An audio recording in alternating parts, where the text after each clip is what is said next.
Hi, and welcome to People Keep Dying, a podcast where we talk about people who die. I'm Angela, And I'm Stephanie. and I'd like to apologize for our previous episode. Why are you apologizing for it? I don't know if like a lot of the things I'm saying about Korean culture is correct. I was born in America, and I've been to Korea one time in my life for like 2 months.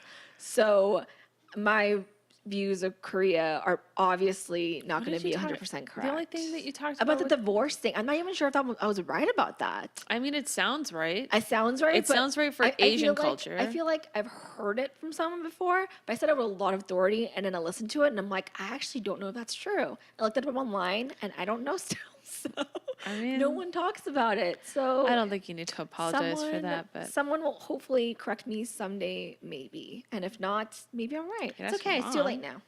Yeah. It's already out there, or whatever. If it's right, it's right. If it's wrong, it's wrong.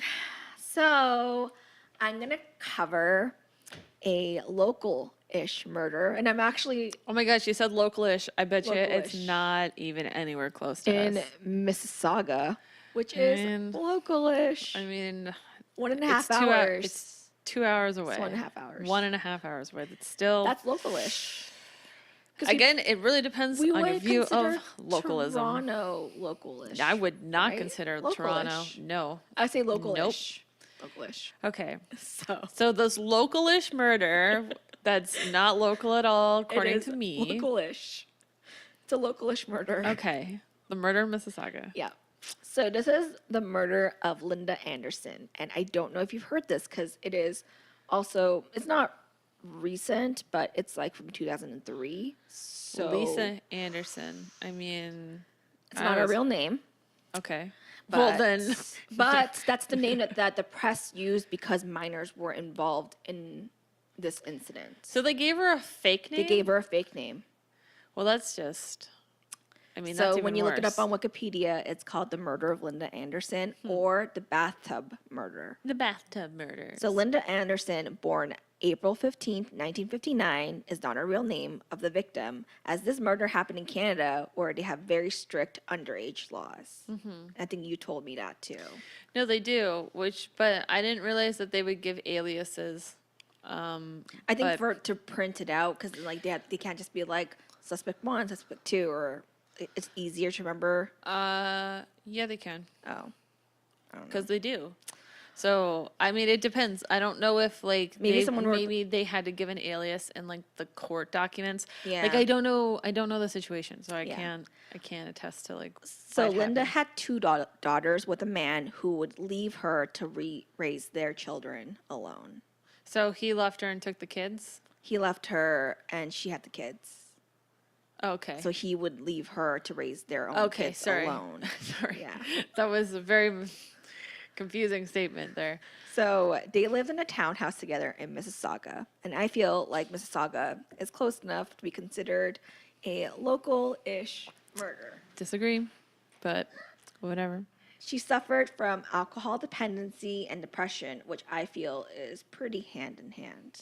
Like when you're an alcoholic, you're almost always depressed. Well, you're treating your depression with the alcohol. So I feel like it's pretty hand in hand to be an alcoholic. I mean, and I don't know. Not necessarily. It's not to say that all depressed people are alcoholics, and it's not to say just that feel all like- alcoholics are depressed. I Well, think I mean, I would say alcoholic- all people. Alcohol's a depressant, right? So I feel like Yeah. if you have too much of it, it does make you depressed. Depends on who's drinking it and how they react to it. But anyways, But it's a depressant, so that's what like. but I'm just saying, like, when you drink, you just don't like get depressed. and, No, like, but I mean, become depressed. it is a Yeah, coping mechanism for yes. depression. So usually, Yes. if you're an alcoholic, usually you're also depressed. It is not an unfair statement to say that alcoholics also suffer from depression. Yes, and I feel like that's pretty hand in hand in most cases. Yes. Yes. So, anyways, Linda's two daughters, Sandra and Beth, aged 16 and 15, were tired of seeing their mother wasting money on alcohol, Okay. which I think at that age is a fair statement to think, right? Because you're pretty materialistic as a teenager. And Oh my gosh. Did the kids kill the mom? anyways, so they were also tired of seeing their friends have better things and a life than them, like better things like swimming pools and clothes. Like, oh my gosh, right? For months, the sisters researched different ways to commit murder online, as well as sharing ideas and tips through MSN Messenger with their friends when MSN Messenger was still Oh around. my God. This is totally the 2003s with MSN Messenger. I'm thinking, like, how were they Googling that? They weren't even Googling that. They were like, probably on like Ask Jeeves. dogpile.com, yahoo.com, Yahoo. Yahoo search engine. AOL search engine, which is still around. I don't know if they would have been using the AOL one in Canada. I know for the States for sure. MSN has probably had a search engine as well. Yeah, MSN probably had something. So yeah. So one friend had mentioned how many Tylenol 3 pills that would be needed to get the job done. How many Tylenol 3 pills would it be? Well, I'll tell you when I get there. Okay. We do find out. Yes. Ooh. On January 18th, 2003, Sandra and Beth started to liquor up their mother at lunchtime. I thought they were like upset that she was drinking and didn't want her to drink all the time. And now they're boozing her up. You'll see why.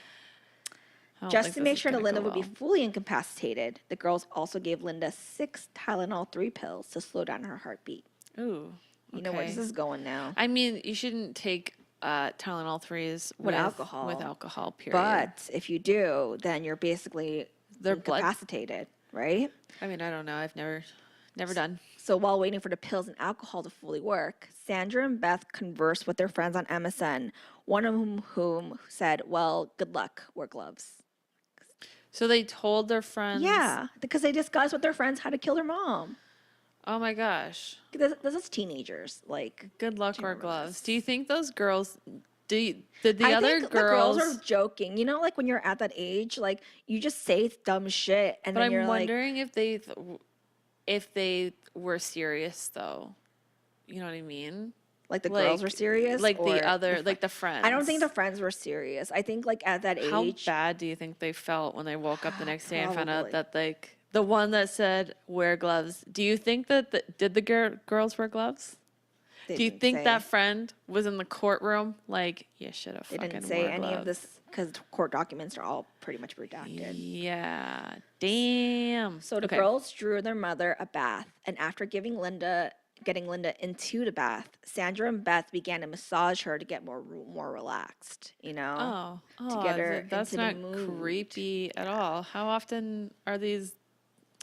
That's weird. So Sandra instructed Linda to lay on her stomach in a tub so she could scrub her back. Okay. This position made it easier for Sandra to hold Linda's head underwater in the bath. Yeah, get on top of her. So after 4 minutes, Linda was dead. Jesus. Okay, this is not as... I thought it was going to be a lot worse than this. No, with the murder itself, it was a very short thing. All of this information is like the aftermath. Okay. So this is just like, that's it. That was the only... Oh, see, I was thinking like they were going to cut her and it was like, okay, so they fill her up with alcohol, they pop some pills, and they put her in a tub and they drown her. And I don't imagine it'd be very hard because she's already drugged up. So just pushing, you know what I mean? And it's 2 of them, right? Mm-hmm. But I mean, only Sandra did it. Oh. Yeah. So Sandra... Sorry, Beth. Yeah. So Sandra and Beth went to Jack Astor's in Mississauga Square 1 with friends to create an alibi. I deep dived, like I read like 12 different articles about this, and I figured, like they all said nearby restaurant, but I actually figured out the restaurant they went to. Wow. For research reasons.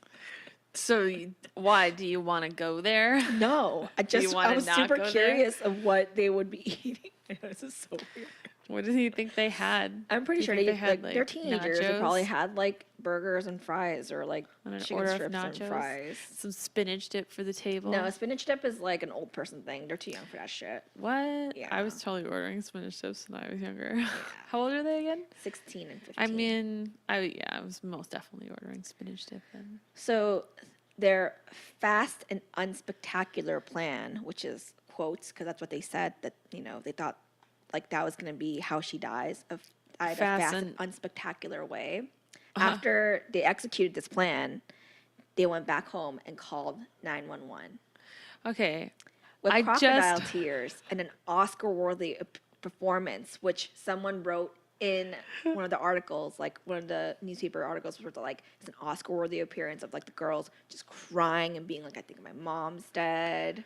Oh my gosh! Because I'm thinking, like, what do you think their story is gonna be? It's gonna be like we came home and my mom was dead, and our mom was dead in the and bathtub. it's so believable. I guess it depends on how much of a struggle there was during those 4 minutes. Yeah. Like, I mean, we'll see what happens. Come on, girls. And the girls cried, and then they said on the phone that they couldn't resurrect their mother after they took her out of the bath and performed CPR. Because that's what they told them to do when they got home, and they're like, "Oh, my mom's dead. What do I do?" Blah blah blah. Oh, I wonder if they were playing it off like. It's so easy to play it off because though. because they went to Jack Astor's, and I understand that, and they probably did it like right after. But like, I wondered if they were like, "Oh, we left when she was in the bathtub."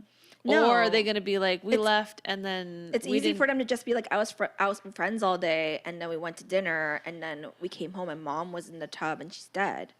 It's way easier. Why were these girls so stupid that they would talk on Messenger in between? That wasn't really how to get caught anyways. Okay, well, see, you can't say that you were out with friends all day because they were at home texting with their friends, so they would know, they would sort of know that. But then, like, the thing is that, like, the cause of death was drowning, and the body was found to have had very high levels of alcohol, codeine, and Tylenol. Okay. Which the cops immediately believed the girls because Linda had a history of alcoholism. Yeah. So it's really easy to believe in an alcoholic who probably, like, usually when they arrive on the scene. Yeah, like, cops are like, oh, if you're an alcoholic, you also must have a drug problem. Probably just got into a bath and drowned. Yeah. Like, it's easy to kind of see. Yeah, there's no reason to suspect foul play. So they're not going to do like a really deep investigation. Yeah, so it was basically case closed. Mm-hmm. Until a young man came forward months later claiming that the girls had confessed the murder to him at a party. Oh, of course they did. Because unsurprisingly, the girls had gone around telling everyone about what they had done. About how they had killed these fucking girls. Right? Because, I mean, they're young, right? And you know what? You can't even blame it on their age because there's tons of they're other shallow killers too, though, because they were basically not doing it because mom was wasting money and they wanted better things. I mean, yeah, but think of other murderers that have killed for like shittier reasons. Like when they're that young. Yeah. Like who? I mean, I don't know names, but I'm sure there has to be at least one story. There's one, but I feel like for the most part, teenagers are dumb. That's why they usually don't get away with it. I'm thinking there's a lot of teenage boys that have killed girls for dumb reasons, or even their parents for shit reasons. I mean, it's not to say that they weren't being shallow or whatever. They were so stupid. They killed their mother over the dumbest. You hear that a lot though about like adolescents who go around and be like, "Oh, I did this thing." Yeah, but I'm just saying that like older people do that too. So I just think that that's an arrogance thing and not necessarily an age thing. But I feel like at that age you're more arrogant too. Like you feel invincible, because I do feel like when you're younger you almost always feel more invincible than you do when you're older. I disagree. Again, I do feel like there is a like a biological thing in brains that do. That's why kids are more brave. They do more stupid things when they're younger because you're more brave and you feel more because you feel more protected. I feel. I'm just saying that there's a lot of there's a lot of other people that have like killed someone and then gone out and bragged about it. So I don't look at it like it's just like a bunch of. They did it because they were younger. They did it because they were pieces of shit. I do feel like their age has no play. This was an age thing of, like that's what girls do. I think that people. I don't think that that's what girls do. I think girls don't go around killing people. But their parents and then brag about it. It's usually a made up story, though, right? So I don't think it's an age thing. I think like it is an adolescent thing. Like your brain's changing so much at that age. I disagree. No. Not allowed to. Anyway. Apparently I'm not allowed to disagree because you are I'm American. You just need to be wrong. right, and that's fine, but you're not. So. But I'm right. Anyway. Okay.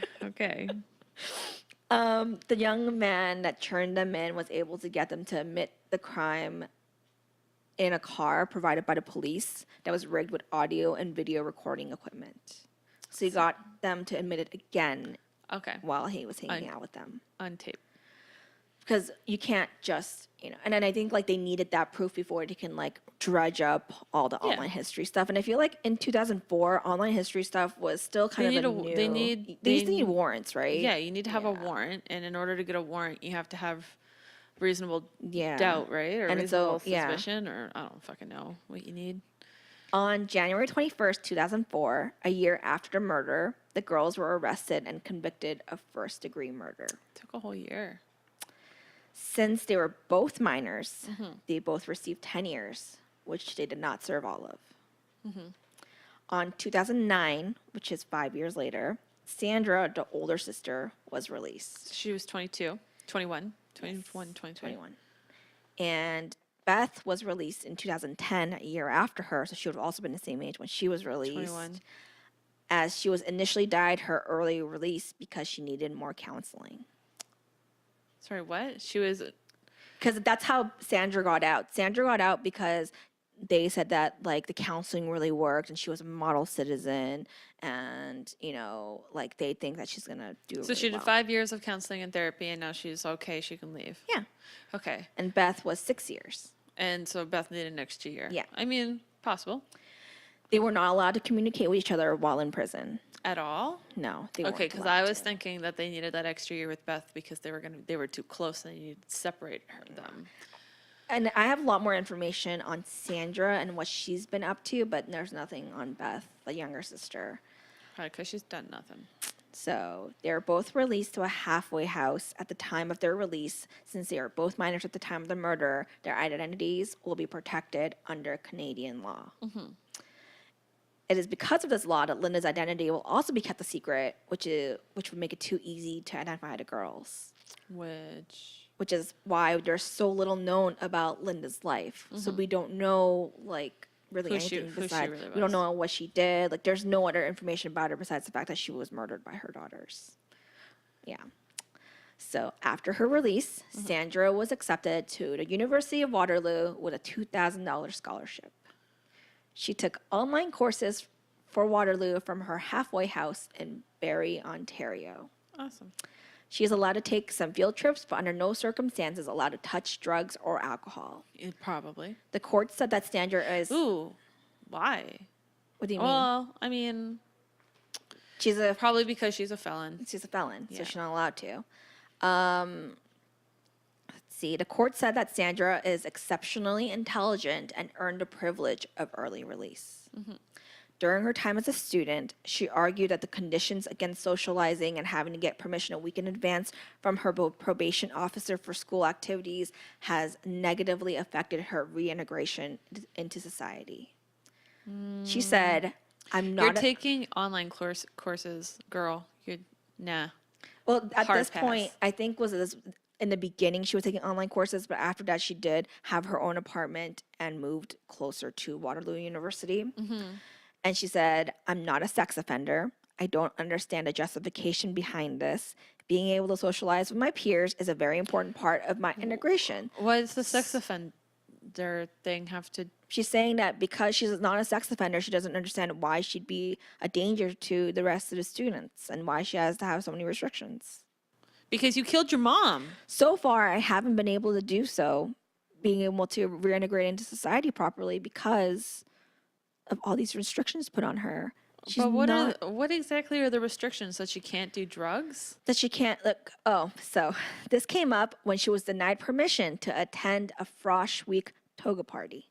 So because they were not allowing her to go to the party. Yeah, you're not allowed to go to the party because there's going to be drugs there. That's not what you're in school for. She insisted the party was a dry event and alcohol was available anywhere else anyway. There's no such thing as a dry event toga party. And she's saying that to be able to properly socialize with her peers, she has to be able to go to these kinds of events. No. She is now an articling student for a Toronto criminal defense lawyer. So she's a criminal defense lawyer now? She did study law. The Toronto Sun, which I got a lot of this information from, said it was a younger sister. But after the research I did, I can say with almost 100% certainty that they're talking about Sandra, the older sister. They talk about her going to law school and going to University of Waterloo. And I'm like, the older sister is the one who did it. The younger sister, I think, was speculated to have gone to the University of Ottawa for something else. Well, the Toronto Sun is like a tabloid, but like newspaper. no one really writes about it. Yeah. Like it's basically the only way we can get any of this kind of like dirtier information. Let's be for real. They do some of they're basically like celebrity like tabloids, right? So sometimes it's a miss, sometimes So her mentor lawyer, who they did get to interview, said that she has a unique perspective and insight that will carry her down the road to become a very good lawyer. Yeah, she committed crimes.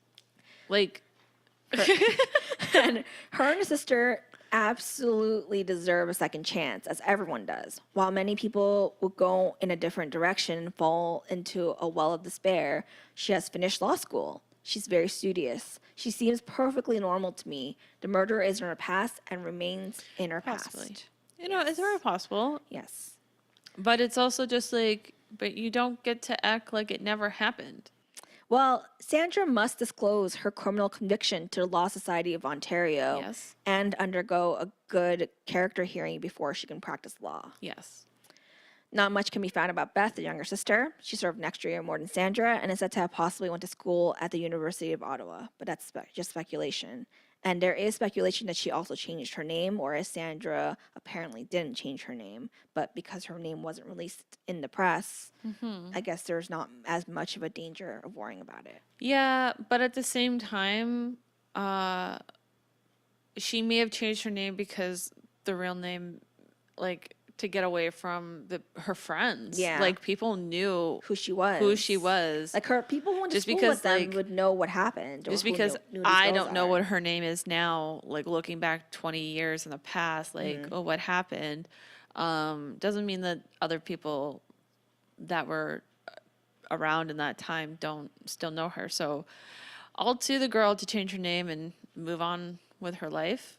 I hope she doesn't kill more people. It's sort of like because it's kind of like which one was the instigator. Because they say that it was the older sister Sandra who was the instigator, but she also, it's very possible she could be covering for her younger sister. We don't know. It's all the sayings of these teenage girls who did this awful thing, and when they're in their youth, and then yeah, and it's not to say that Sandra didn't like correct her shit and like restart her life and is trying to make the most out of everything. I think a lot of people have less sympathy for her because she was 16 when it happened, and you think to yourself, when you're 16, would you have killed your mom? But I'm like, it really depends on, like, I'm not saying that you should kill your mom. I'm just saying the situation that they were in, I don't understand. So I can't possibly know. I don't understand why they expect more of the 16-year-old than the 15-year-old. Like, what is that 1 year's difference? Who knows? When, like, I don't. It's really hard to, like, you can't fully judge it because the whole picture isn't obviously there. You don't know everything. You don't know the situation about, like, it's a shitty fucking thing that happened, but like, it's like what you said, like, hormones make people do crazy things, and she probably got that fucking corrected. But at the same time, like, complaining that she couldn't, complaining about the party was next level. But I mean, she was trying to be a law student, or she was a law student at the time, so she was just working on her argumentative skills. Yeah, maybe. That's something else. I mean, of all the things to like argue for and like whatever. The mountain to die on. Like, this is the one that you're picking.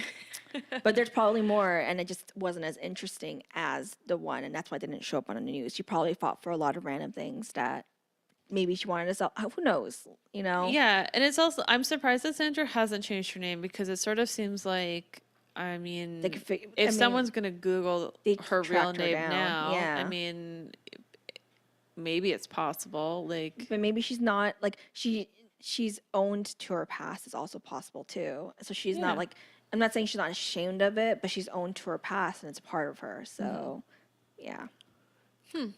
Interesting. So there was a book about this crime that was written by a Toronto Star reporter named Bob Mitchell called The Class Project: How to Kill a Mother. The Class Project. Yeah. Wow, because they talked to their classmates. That's so sick. Yeah. And there is a movie based on this crime. What's the movie? It's called Perfect Sisters, starring Abigail Breslin. Really? Yeah. When's that from? 2014. Jeez. I don't think Yeah. that was in theaters. I might want to check that out. I like that girl. Yeah, I think it was like a limited release thing, and movies like that usually. I think the director said that they did try to. I didn't watch it yet, but I mean, the director did say that he thinks that he puts the crime. He puts a better light on the girls in the crime in the movie than Bob did in the book. Because in the book, Bob basically was just like, these are like sociopathic, girls, blah, blah, blah. But I mean, he's putting his own biases in the book, as like everyone does. Like, I'm pretty sure. You can either be biased that they didn't do it, or you can be biased that they did do it. And they did do it. It's just the thought process now is, are they evil people, or was this a one-off situation where they felt like, remember how depends on those chat logs, man. I'd be really interested to last read week those. you said that you can never say you won't murder someone because everyone's pushed to a certain limit. Yeah. So was this the girl's limits?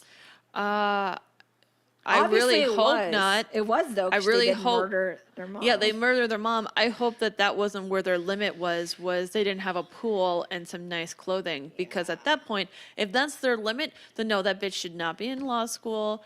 Because how do they know that she's not going to, I don't like that argument. Yeah. I don't think they were pushed to the limit. I think they made a bad decision. They thought that they were, being funny, and they didn't think about they didn't think of... Well, they did it for the insurance money. Yeah, but they didn't think. And I don't think that it was a well thought out plan. I think afterwards they talked about going on trips as well. And if with it was friends. a thought out plan, then yeah, they're fucking sociopaths. Well, it was thought out in the way that they did spend months looking into how to kill their mom and then planning it. That's sociopathic. Yeah. That's psychopathic. That's not sociopathic. I think I looked it up, and I was trying to figure out the difference between a sociopath and a psychopath, and they're the words are almost always interchangeable. So you're a psycho, it depends on if they can give empathy or if they have empathy. And there's nothing in that whole story that you said that gives me any reason to believe that either of them have any empathy. Yeah, but it's hard to really get the whole picture, obviously, because I don't know in every situation. In every situation. Sometimes you know for sure that they're narcissistic sociopaths, but at the same time, you don't.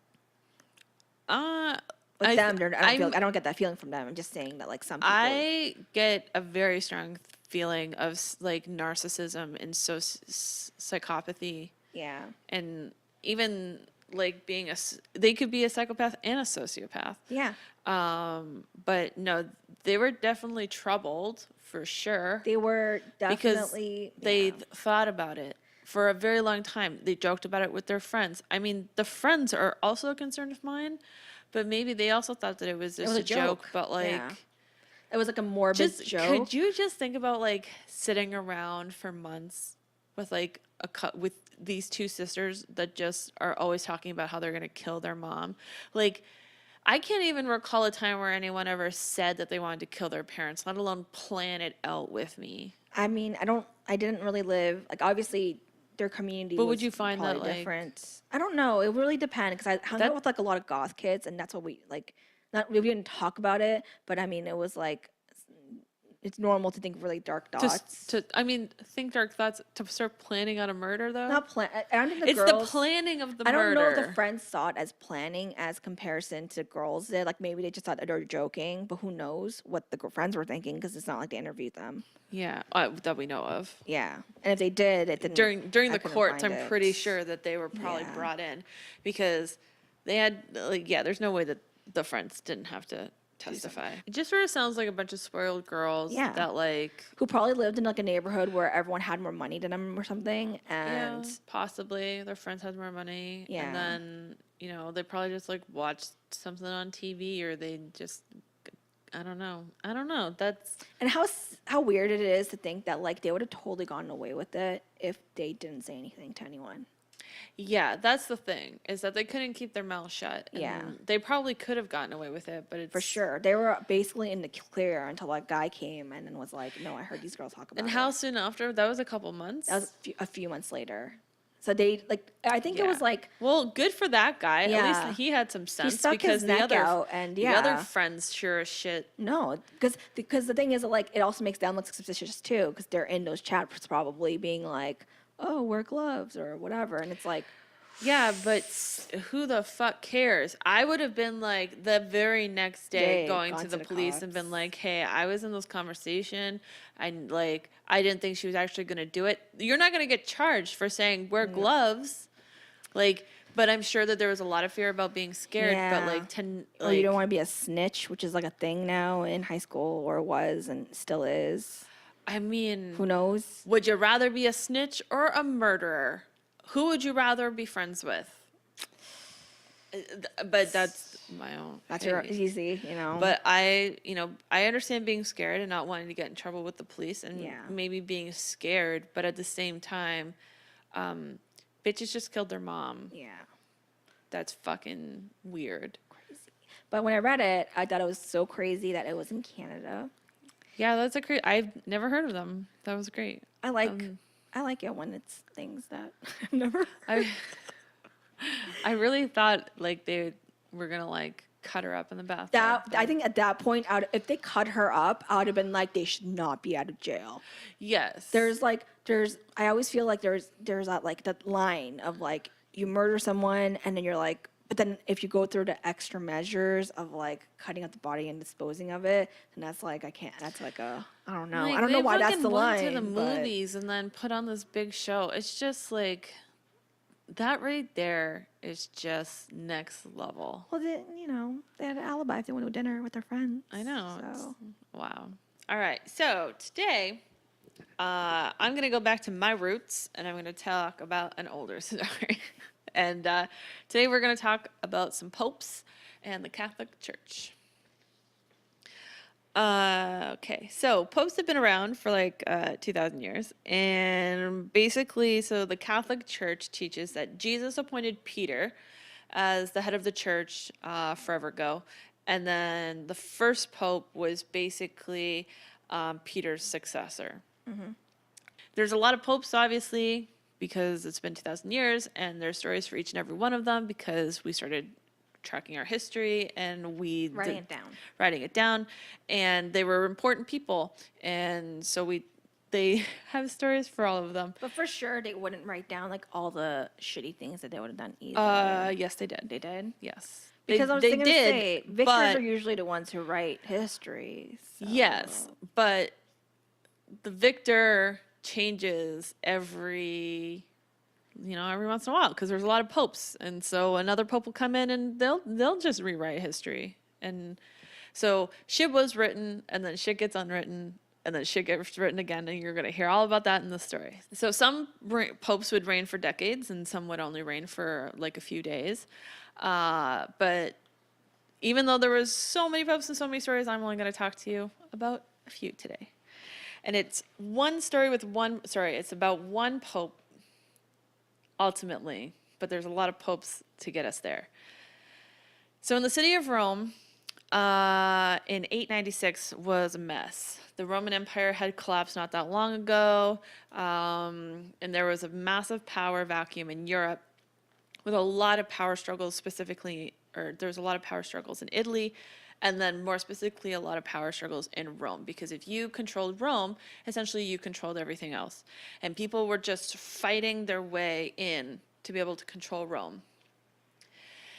And at its peak, Rome had a population of about 1 million people, but by this time, it only had about 10,000 to 20,000 people. The magnificent ruins still stood from the ancient days, but they were starting to crumble. and the Colosseum was being used as a site for a farmer's market.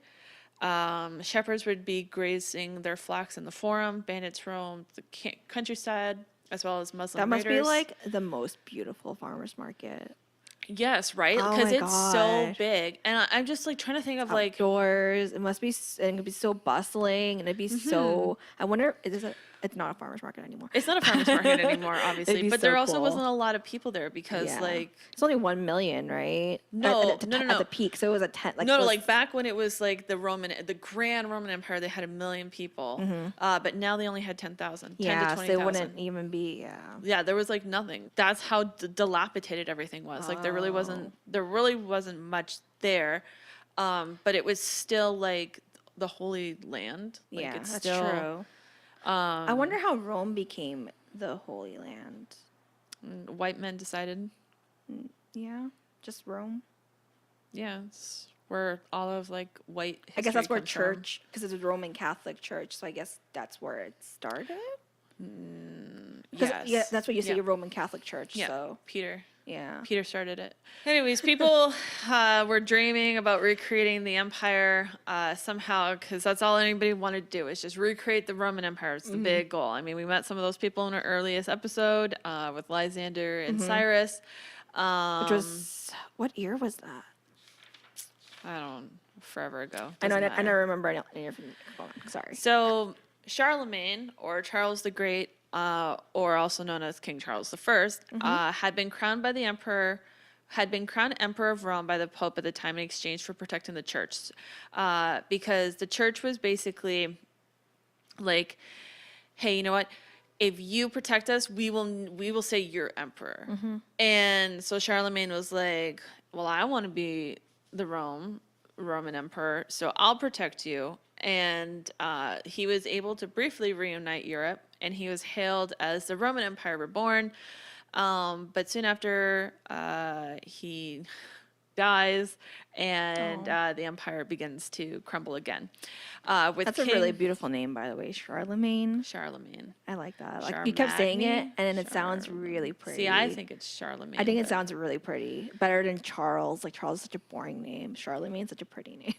Sorry. I got so distracted. Every time you say it, I'm like, it's such so pretty.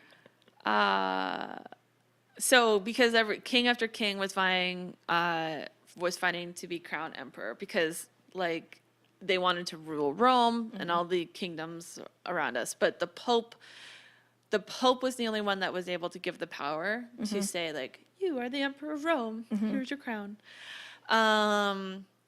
So Charlemagne dies. And then we meet Formosus. And Formosus, by all accounts, was a pretty nice guy. He became pope as an old man. He was around 75 years old. And wow, that's really old.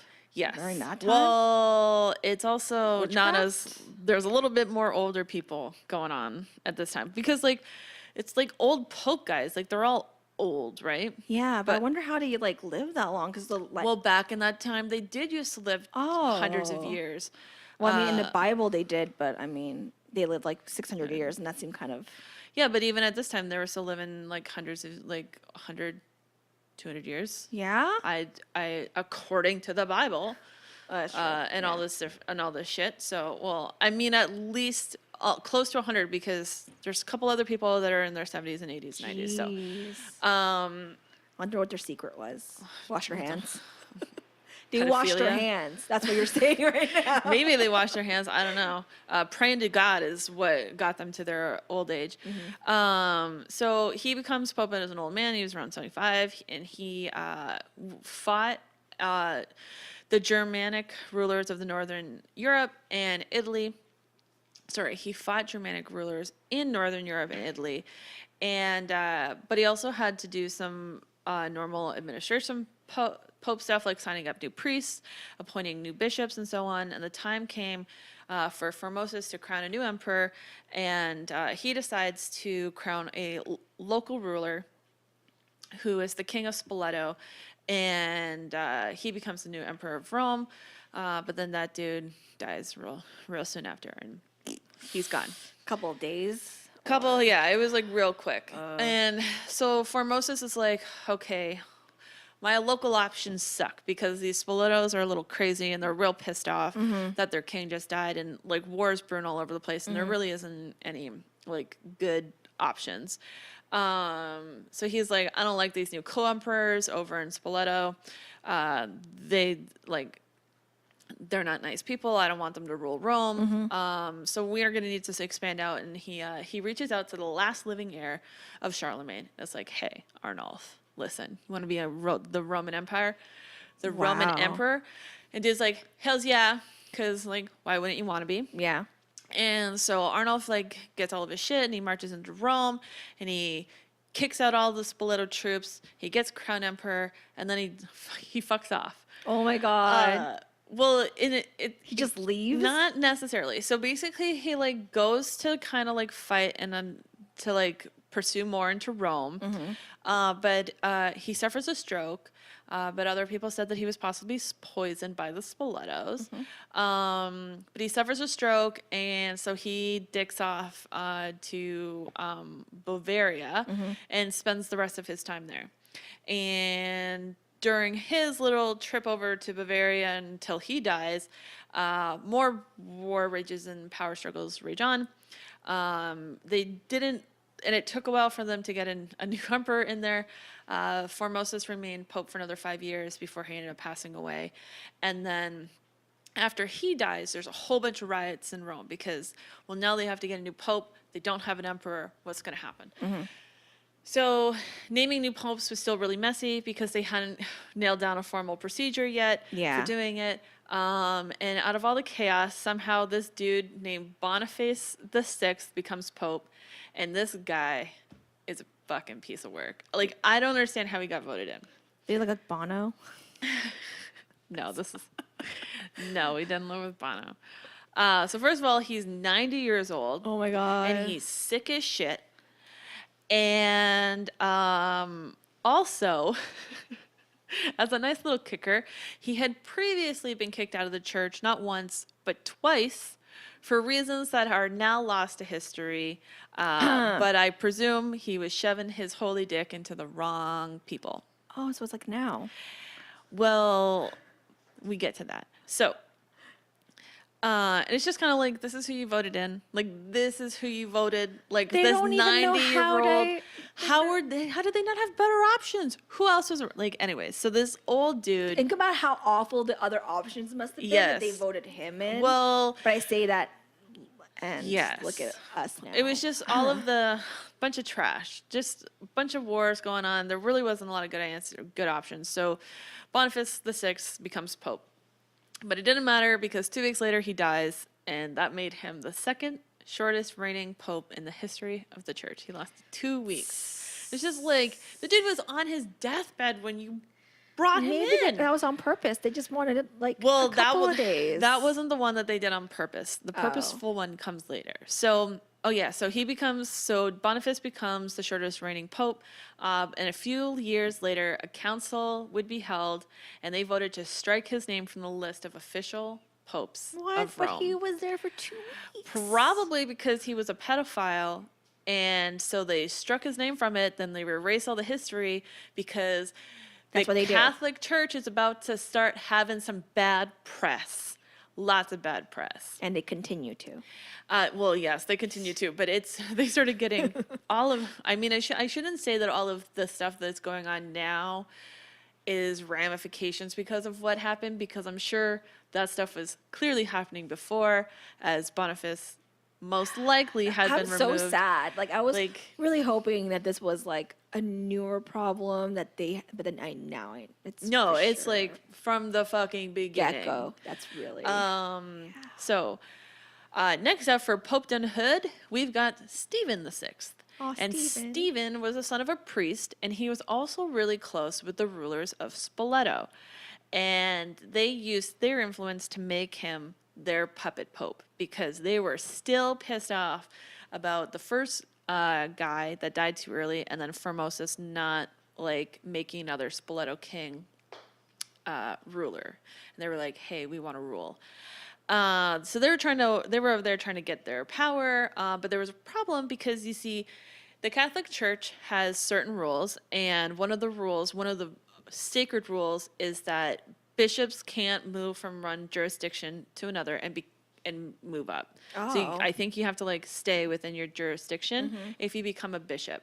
Oh, I didn't know that. And nice guy Formosus over here, he had made Stephen a bishop, and most people believe that it was to get Stephen out of the way and to further block the split rulers from getting power, because I think that they were running together to get popeness, and Formosus made him a bishop so that he wouldn't be able to become pope later.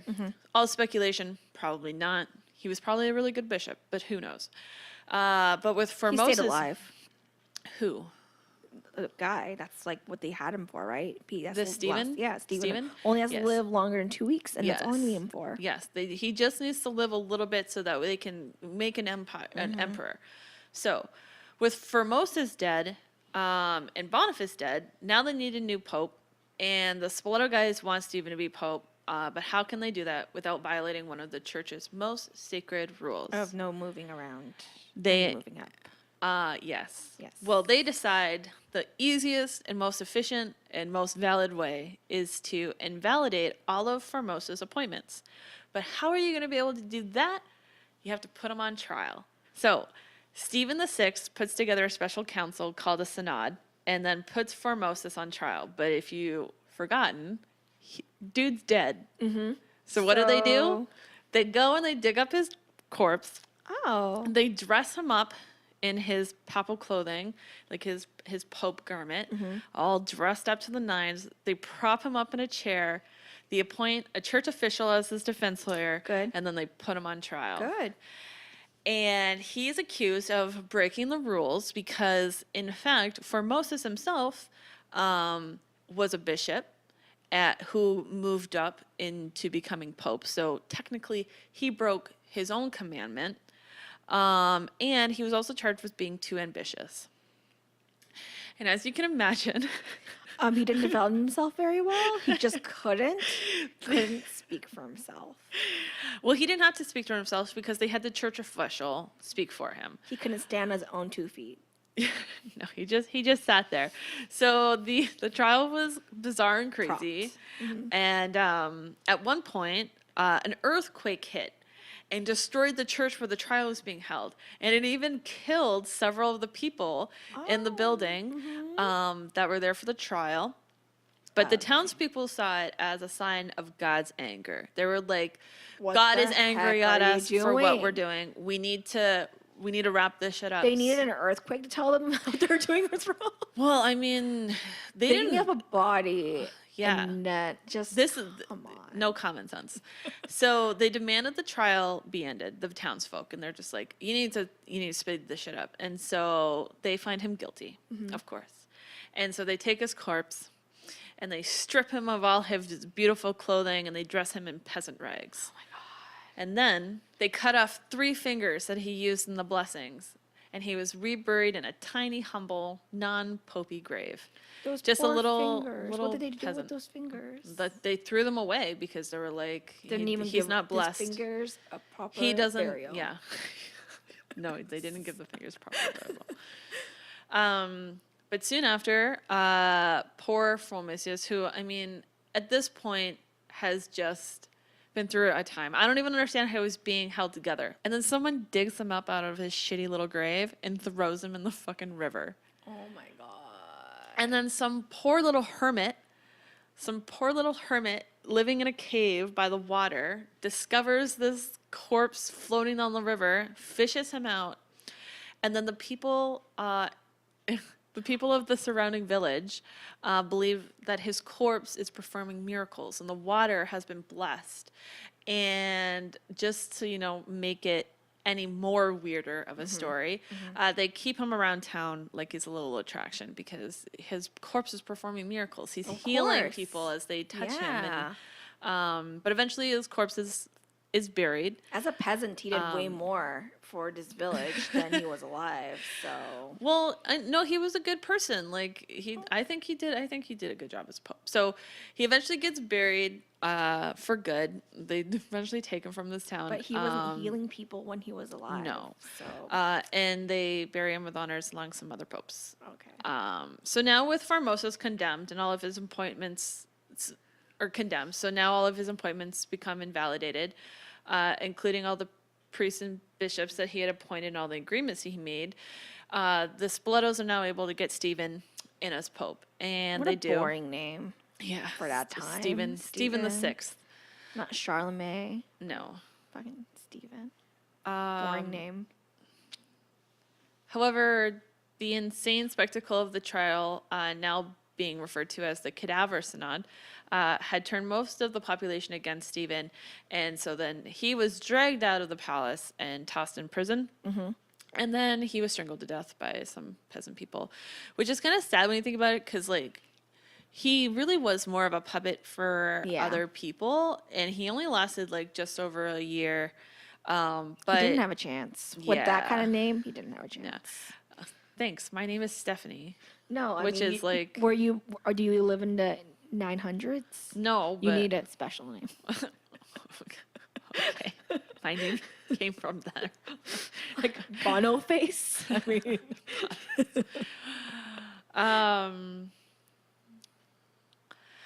So, of course, the whole thing caused a lot of chaos across Europe. Priests didn't know if they had priests. Bishops didn't know if they were still bishops because they, like, the rules. Basically changed all the rules. Yeah, they changed all the rules. Succeeding popes would gather a council and validate all the appointments for Formosus, and then confirm Stephen's. But then another council would get made, and they'd invalidate all of Stephen's, and then confirming those of Formosus, and then some posts lasted a few weeks, others a few years, and it's just a whole bunch of like going back and forth. What was law? Who was a priest? Who wasn't? Nobody This sounds knew. like politics. For years, like for years. It sounds exactly the same. Yes, that's government. It's almost like we never learned. No, we never will. And so the Catholic brand took a major hit, and all this nonsense took a severe toll on the authority of the church. Previous popes had claimed to be equal, even superior to all the priests or the princes, kings, and emperors in Europe, or they like dreamed of like the Pope would become the new Roman Empire. Like people who became popes just sort of inflated sort of what popes were, so that kind of left a bad taste in the kings and other emperors. The chaos really set the church back, and it would take a bunch more popes before things would start settling down again and they would figure out their shit. But by then, a whole new wave of scandal and insanity would start hitting the church, and they're still battling those scandals to this day. Yep. And that is my crazy story of Formosus the Pope, who went on trial after he was dead. It must have. I thought it was gonna be like more ridiculous for some reason. I thought they were gonna like wire his bones together and then they were gonna like move his hand. Be like, I mean, I don't. Maybe they did. We That'd don't be know. great. It was like they were saying that the trial went on for weeks, and it was insane. well, Like insane. I think as soon as they're like, let's dig up this dead body. That was probably and the then first sign of. dressed him up, and then it's like, you know what? Yeah, he can't be naked. That's I mean, the problem. yes. And then stripping him of his clothes and putting him in peasant clothes. Like putting him in peasant. Like it was just such a big slap in the face. It wasn't enough that they dug up his body, but then they had to strip him of everything. And then cut off his fingers. And cut off his fingers and then just desecrate the body and then throw it into a river and Yep. And why? So they could get Stephen to be pope for a year. for a year before someone went and fucking killed him, because it was just like They it were was like, such, what the hell are you doing right now? It was crazy. It was craziness. So that's it for this episode. Thanks so much for listening, guys. If you guys have any suggestions on stories that you'd like for us to hear or talk about, you can send us an email at peoplekeepdying@gmail.com. You can also check out any of our social medias, which is just, again, People Keep Dying. Find us and talk to me and